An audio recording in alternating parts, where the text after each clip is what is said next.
questions at this point. Well, good morning, everyone. Thank you for coming out early. And what proves to be a very long day. Wagner, yeah. And this is also the first opera of the season. Yes. Yeah. I just realized I better turn down my phone. So if you have any beepers or anything, same thing. Do the same thing.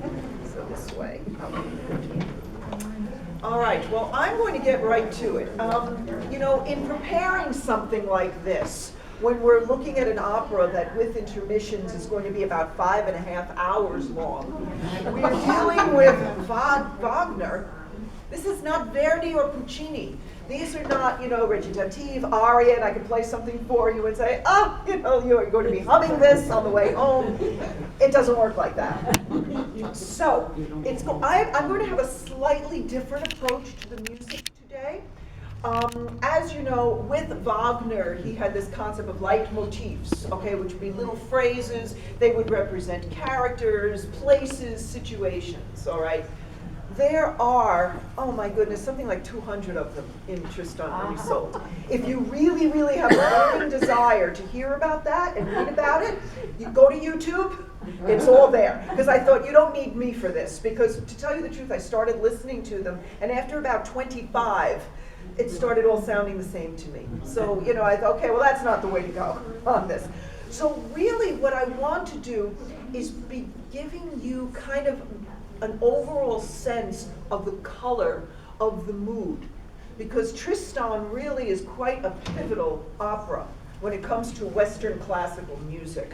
It really changed everything, and so I'm going to be getting into that because it opened the door to atonal music, quite frankly. So Wilhelm Richard Wagner. His dates are 1813 to 1883. German composer, theater director, author, conductor, general rabble-rouser politically. He was very involved. Mainly known for his operas, or as he said, they were music dramas. Now, interestingly, for each of his works, he wrote the libretti himself. In other operas, we've explored that, you'd have a librettist and you'd work with the composer. He did everything. He revolutionized opera through his concept of the Gesamtkunstwerk, which is a total work of art. In other words, opera, or music drama, really combined everything. You had drama, you had the visual, you had acting, you had music, the sets, everything, poetic. And at this point, though, early on in his career, the music was always the servant of the drama. This is going to be changing, but in the beginning, this is what he believed, that there was the drama and the music just was a subsidiary to that. So his compositions are very notable for incredibly complex textures, rich harmonies and orchestration, and these leitmotifs, these different phrases associated with the characters, ideas, or plot elements. Tristan und Isolde, the work we're going to hear today, is sometimes described as the beginning of modern music. It's an opera in 3 acts. The music itself, without the intermissions, is around 4+ hours. But it's a meditation on love, on transcendent sensuality, and on death, and on pretty much endlessly deferred musical resolution. It is one very long suspension. You really don't get the final chord till the end. So that's the payoff. Yes. It's also acknowledged as one of the peaks of the operatic repertoire. And the musical sophistication of Tristan really goes beyond anything that Wagner had written up until this point. He'd even written 2 installments of The Ring. He'd written Das Rheingold and Die Walküre already, and then he put everything down to write Tristan. But Tristan, it's the gateway to the rest of Wagner's music. The drama of Götterdämmerung, and also the spiritual progress of Parsifal. This is where it begins. Tristan and Isolde's love is a force of nature, and it exists outside any type of social and cultural conventions, and so Wagner's music reflects that. It's a new world, it's a parallel dimension of harmony, of orchestral color, extreme chromaticism. I mean, really, you don't know where tonal centers are because it's a different approach. We're not dealing, with the tonic dominant that had been so much part of the compositional output. So this paved the way for atonal music to emerge in the early 20th century. It also changed every composer who heard it, whether they loved it or hated it.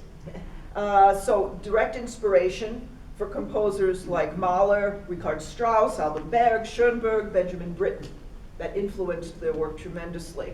But then you have other composers like Debussy, Ravel, Stravinsky, and they did things kind of like the anti-Wagner, that they did not want to be writing like that. But either way, he still affected them. So in Opera and Drama that he wrote in 1851, Wagner described the aesthetics of drama that he was using to create the Ring operas. He renounced the operas he had previously written, up to Lohengrin, and in an attempt to explain his change of views, he wrote, "I shall never write an opera anymore. As I have no wish to invent an arbitrary title for my works, I will call them dramas." Okay, he did a lot of proclamations. He didn't like that. All right, so there were two sources of inspiration for Tristan and Isolde. One was the philosophy of Arthur Schopenhauer. And this is important. This is important because this really affects Wagner actually for the rest of his life. In Schopenhauer's World as Will and Representation, Wagner had read it in 1854, and he called it the most important event of his life. Now remember, Wagner's own personal circumstances really were very, very difficult. He was a political fugitive and exile. He was forced to abandon his position as conductor of the Dresden Opera. In 1849, he had taken part in the May Revolution. So really, he was a fugitive, he was in exile. And he would go different places in Europe, kind of in fear. So this made him a very easy convert to what he understood to be Schopenhauer's philosophy, which was a very deeply pessimistic view of human condition. Also, one of Schopenhauer's doctrines was that music held a supreme role in the arts as a direct expression of the world's essence, namely blind, impulsive will. That was the only way it could be expressed, was through music. Now this contradicted what Wagner had said before in opera and drama, that music was a servant. All right, so it was this influence, he changed his mind, that now Wagner assigned a more commanding role to the music. It's almost like the music is another character in this piece. It's really quite interesting. Now the second source of inspiration, and this is a little more gossipy, but it's true, it was his affair with Matilda Wesendach, who was the wife of the silk merchant Otto Wesendach. They met in Zurich in 1852, the couple and Wagner. Wesendach helped Wagner financially, gave him and his wife a cottage on their estate, and Wagner and Matilda started a passion. Okay, so that passion inspired him to put aside his work on the Ring cycle, and he wanted some sort of musical and dramatic expression of their love that was untrammeled by social convention, that was once sensual and spiritual, erotic and intellectual, and independent of time and place. So, to that end, he found himself intrigued by the legend of Tristan and Isolde, dating from the Middle Ages. All right, during this time in the 19th century, there was a rediscovery of medieval Germanic literature. And this really impacted the German Romantic movement. So several versions of this myth exist, and the earliest dates to the middle of the 12th century. That's how far back this goes. So the version that Wagner used was by a Gottfried von Strasberg. He died in 1210. But that was the courtly branch of the legend. I went and I looked at various iterations of Tristan und Isolde. So there are different kinds of dramatic things that go on. He chose this one. This was the most courtly branch. So Wagner wrote of his preoccupations with Schopenhauer and Tristan in a letter to Franz Liszt. I just want to quote a little bit of this for you. "Never in my life, having enjoyed the true happiness of love, I shall erect a memorial to this loveliest of all dreams, in which, from first to last, love shall for once find utter repletion. I have devised in my mind a Tristan und Isolde, the simplest yet most full-blooded musical conception imaginable, and with the black flag that waves at the end, I shall cover myself over to die. Yes, there's Bob. That's his state of mind. Okay? So by the end of 1854, he had sketched out all 3 acts of the opera. And in 57, this is August of 57, he devoted all his attention to the opera. The libretto, the entire libretto was completed by September, like in a month, less than a month actually. He completed the entire libretto, or poem, as Wagner preferred to call it. So, so during this time, he was in the Wesendonck cottage, and Matilda would visit him, and anyway, that would go on. And then one evening in September of that year, Wagner read the finished poem of Tristan to an audience including his wife, Nina, his current mistress, Matilda, and his future mistress and later wife, Cosima von Bülow. So, and he wonders, well, never mind, I won't get into it. All right, so Tristan and Isolde, it's an adulterous passion. It's inspired by a love potion in the first act, and their passion turns night into day, day into night. The second act, it's just the nocturnal world at that point, and that harbors their great love duet. The spell is broken when they're discovered by King Mark and his court, and the third act, their love transcends their bodies, and their souls are supposed to entwine in a union in a final notes of the piece. So the music placed incredible demands on the singers and musicians, and also on any opera house crazy to put this on. In Vienna, between 1862 and 1864, they had more than 77 rehearsals with the orchestra, and it was deemed unperformable. The orchestra said, not doing this. Okay, so if Vienna couldn't do it, who could? All right, well, the lunatic King Ludwig of Bavaria, he came to the rescue. He was a big fan, and because of him and his money, the opera was premiered in Munich in 1865, conducted by Hans von Bülow. By the way, all right, so at this point in 1865, Wagner was already fooling around with von Bülow's wife, Cosima. Actually, they had a daughter, Isolde, that they named Isolde, born 2 months before the opera premiered. Now, von Bülow was still Cosima's husband at the time, and the little girl was given his surname, but nobody was fooled. Everybody knew what was going on. The title roles were taken by the husband and wife team of Ludwig and Malvina Schnorr von Karlsfeld. Wagner actually admired this particular tenor, more than any other singer he had worked with. However, in July of 1865, having sung the role only 4 times, Ludwig died suddenly. And the rumor was the exertion involved in singing the part of Tristan had killed him. And actually, there's a whole mythology around this. The stress of performing Tristan has also claimed the lives of 2 conductors, one in 1911 and one in 1968. Both men died, they collapsed at the end of the second act.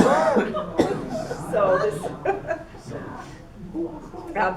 the first American performance was held at the Metropolitan Opera in 1886. That was the first time it was performed here. So Tristan and Isolde is an opera, really not that much happens from the point of view of external events.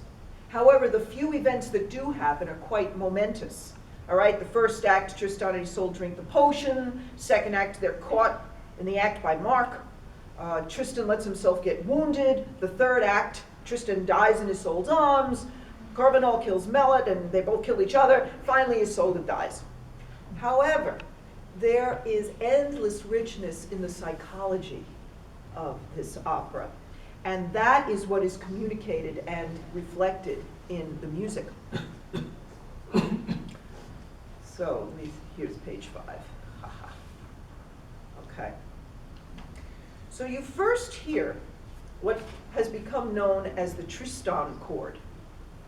And it's an achingly troubled dissonance in the second bar of the prelude. You have this yearning phrase in the beginning of the cellos. You know, and I hear that, and I think, when you hear it now, I mean, this is the whole reason the cello was invented. I mean, the cello-ness is summed up just in those first notes, in the first bar. Really, it's incredible. It's incredible. So simple, and yet there it is, the Platonic cello. It's all there. And the woodwinds answer with this chord. And this chord, which does appear throughout the opera, you will recognize it. It keeps coming back. But it represents the heightened and frustrated desire and tension. And that sets the work's pattern for creating musical expectations that are never resolved. That are never resolved. Now the Tristan chord, again, we look at Schopenhauer. He had a vision of music, which, I mean, actually he wasn't the first person to say this, but it was influential at that point. Basically, he writes that music raises expectation in its hearers, leads them to desire that the melody resolves, right? If this does not happen, we feel frustrated, as if the melody had been unfinished. Well, that's in any great work of music, right? You have tension, and then you have release. And if you have too much release, too much consonance, it's boring, all right? Too much tension, our mind wanders. You know, you kind of need that balance of both. That's where the genius comes in. But as far as, you know, like resolution, da da da da da da da da da da da da da. Yeah, right? You can't help yourself, right? Because we have to get that resolution. Otherwise, well, be prepared for about 4 hours of not having that resolution. Okay, in fact, some have claimed all of Tristan and Isolde is just a single suspension because the real resolution only occurs at the last chord of the opera. Okay, there's two dissonances in the chord itself. One is resolved, you can hear that, and the other one is not. And that's what you'll be hearing, it's this constant. And then it's also disorienting. It's disorienting, we don't have a tonal center. You knew exactly what note to sing at the end of Twinkle Twinkle because there was a tonal center there. You knew what the tonic was. You didn't all sing different notes, right? With Wagner, if you want to complete a phrase, you have no idea what's coming up. You know, you really don't. And that's what makes it disorienting, bringing us into this parallel, metaphysical, nocturnal world. And what is real and what is not real, and we're really not sure. And the music underlines that. Okay, so I'm going to play the prelude now. Now the prelude goes on for 11 minutes. But we're not doing that.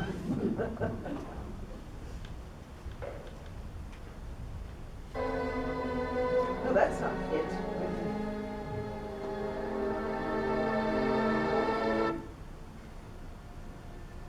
Here's the cello.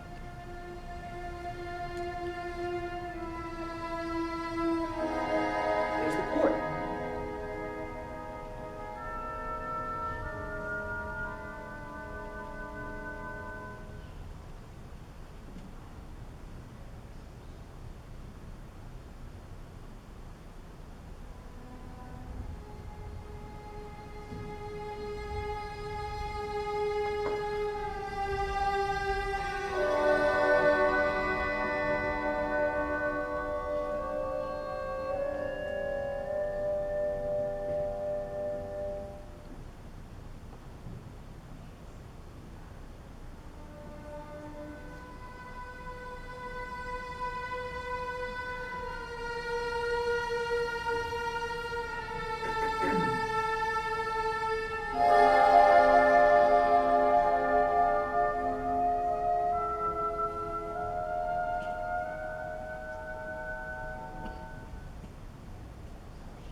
how he even uses silence as a compositional device.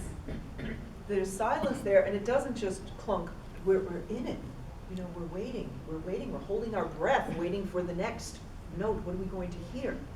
And you have this kind of sparse beginning, and then the lushness comes in. You know, I mean, really, don't you just want to swoon that da da da da? Okay, so we're not going to hear every one of these examples, but I just want you to keep in mind when you're watching this opera, what happens. The beginning of every act, the world remains literally in the background, out of sight. The lovers perceive the world in kind of a blurred form through the mediation of their, loyal servants, Brangäni and Kurvenal. They don't hear the cries of welcome at the end of Act 1, and normally these are staged. I haven't seen this production, but these are normally staged off in the wings. That's where the musicians are. They don't pay attention to warnings in Act 2, which also come from the wings. They almost don't even react to Mark's arrival. They're just lost in this reality of their own. All right, so Act 1 now. Isolde is promised to King Mark in marriage. She and her servant, Brangäna, are aboard Tristan's ship being transported to the king's lands in Cornwall. The opera opens with the voice of a young sailor singing of a wild Irish maid.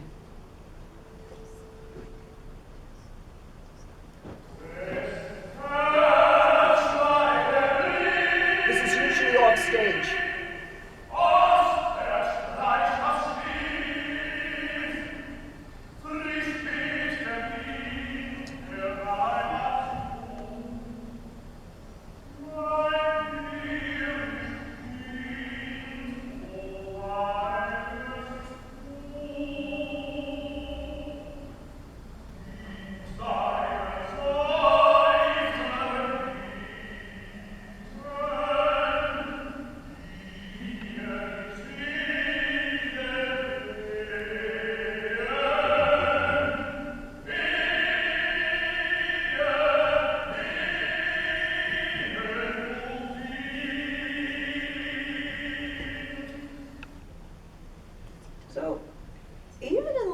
To this, when you're thinking about, okay, a song about a wild Irish maid and the context of all this, you think there's going to be some sort of Celtic something or a folk. This is not. This is not something that you listen to and you think, okay, I'm going to hum this on the way home. It's something else that we already realize we're in a totally different sound world. Okay, this is just not expected. All right, so Isolde hears this, and she believes she's being mocked, and she just goes into a fury, and she wishes the seas to rise up and sink the ship, killing everyone on board. And in fact, in one of the libretto that I read, she was thinking about her mother, who was a more powerful sorceress. Her mom would be able to do this. Mom would be able to bring on this storm, and just wipe everybody out. She doesn't have the power to do that. All right, so we'll hear a little bit of Isolde now.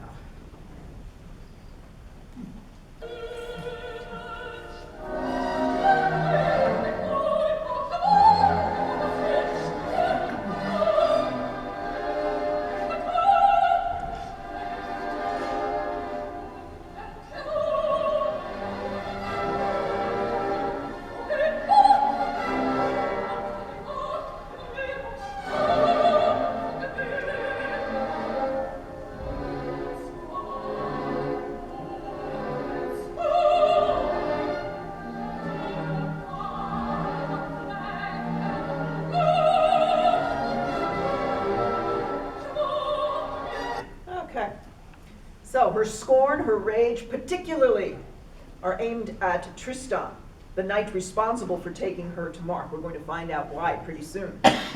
And Isolde sends Brangäna to command Tristan to appear before her.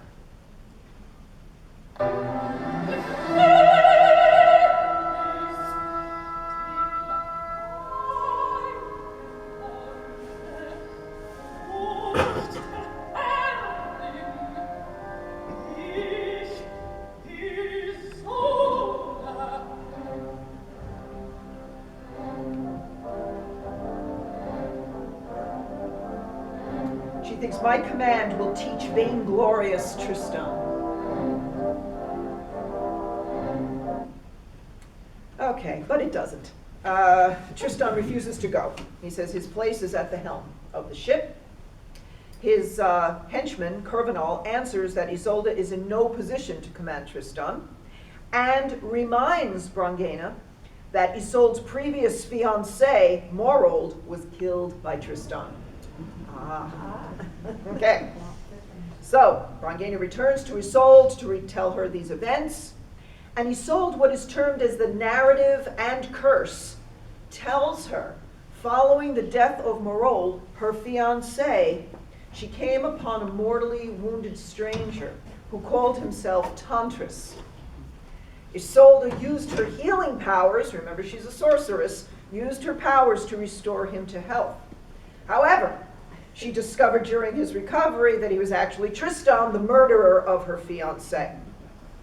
Isolde attempted to kill him with his own sword as he lay helpless before her. However, Tristan looked not at the sword that would kill him or the hand that wielded the sword, but into her eyes.